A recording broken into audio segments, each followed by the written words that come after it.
Le rendez-vous du vendredi, l'actualité culturelle avec c'est une première pour cette année 2019.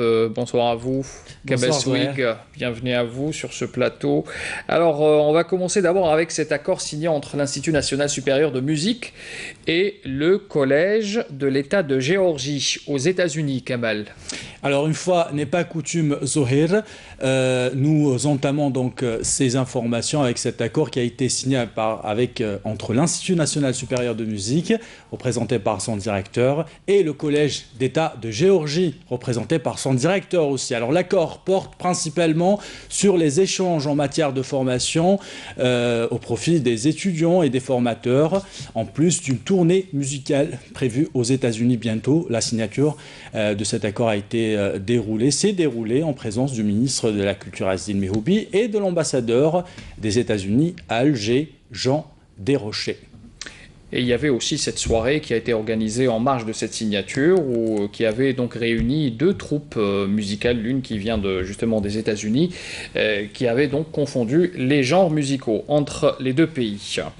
Le 12 janvier, c'est pour bientôt, et 12 janvier pour l'Algérie, c'est une fête officielle de Yennayer qui approche, et les festivités qui s'organisent partout en Algérie, Kamel. Tout à fait, Zohé, les festivités officielles du Nouvel An Amazigh seront organisées cette année à Larouat, on célèbre l'an 2969.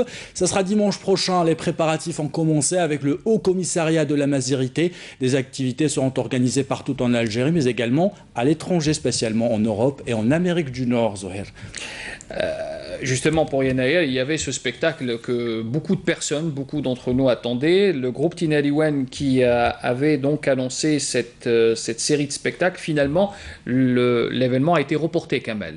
Tout à fait, c'est l'Office national de la culture et de l'information qui informe son public sur la page Facebook. Le concert qui était prévu demain à la salle Atlas à Alger, lundi donc à la salle Maghreb à Oran sera reporté pour la fin du mois de janvier. Pour les amoureux de cette musique aux sonorités qui allie blues, rock et musique traditionnelle, il faudra s'abonner donc sur la page officielle de l'ONCI, sur les réseaux sociaux, notamment sur Facebook, pour connaître les prochaines dates. Donc ça sera fin janvier, mais nous n'avons pas encore les dates à vous communiquer.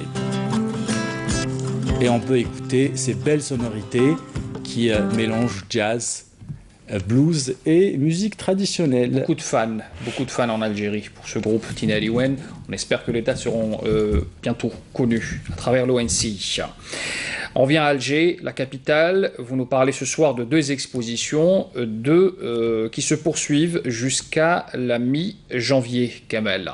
Alors, la première est à la Galerie d'Art, dans un grand hôtel près du Jardin d'Essai. L'exposition Un monde suspendu de l'artiste Soraya Habes. L'entrée est libre jusqu'au 18 janvier prochain. Au centre France Fanon, à Riyad El Fath, une autre exposition collective d'art plastique, Trait d'Union visible jusqu'au 15 janvier prochain. L'entrée est gratuite, profitez-en.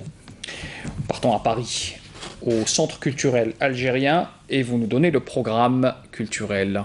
Un premier concert Zoher, ce soir 20h30, si vous n'avez pas de programme, allez-y. Le Centre culturel algérien de Paris invite Hind Zouari pour un concert maghrébin intitulé Qanoun et chant. Et puis, pour les mordus et les nostalgiques de la musique chabi et kabyle, ils peuvent déjà réserver leur place et leur billet d'entrée pour samedi prochain. Ils auront rendez-vous avec Kamel Mosbah, un disciple de l'Hashmi Garouabi, de Mohamed L'Anqa.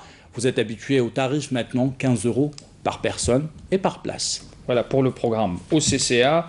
On vient de Paris pour aller très loin dans le sud algérien, parler d'un musée, c'est la tradition. Dans cette actualité culturelle, vous avez choisi un musée à ciel ouvert, Kamel. Absolument, si je vous dis Zohel qu'il est gratuit, ouvert H24, 7 jours sur 7, et qui s'étend sur une superficie de 71 km². Et en plus de tout cela... 71 000. 71 000 exactement, kilomètres carrés. En plus de tout cela, il est classé patrimoine mondial par l'UNESCO depuis 1982.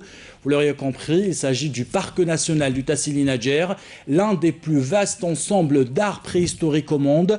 Regardez ces images du Sidi Nahar par exemple. Il faut montrer patte blanche pour visiter ce site. On y trouve des gravures rupestres dans un état de conservation impressionnant. On y trouve même le taureau dessiné sur nos billets de 1000 dinars, une attraction pour les touristes locaux. Alors, ce site, comme plusieurs autres sites du parc national du Tassili Najer, est surveillé H24, 7 jours sur 7, par des gardiens.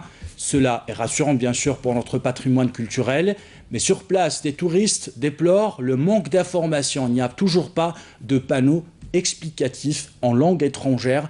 L'appel est peut-être lancé donc pour l'OPNT, l'Office national du parc national du Tassili. Une visite en plein air, un véritable voyage dans le temps, Zohir, et dans l'histoire, bien sûr. Et justement, donc des panneaux pour indiquer et surtout informer à propos de l'histoire de cet endroit, c'est très important. Votre appel a été donc lancé ce soir. Et je rappellerai aussi que les images que nous venons de voir ont été tournées par vous, Kemal. Vous étiez justement dans cette région du Tassili Najer et justement vous revenez avec une série de reportages.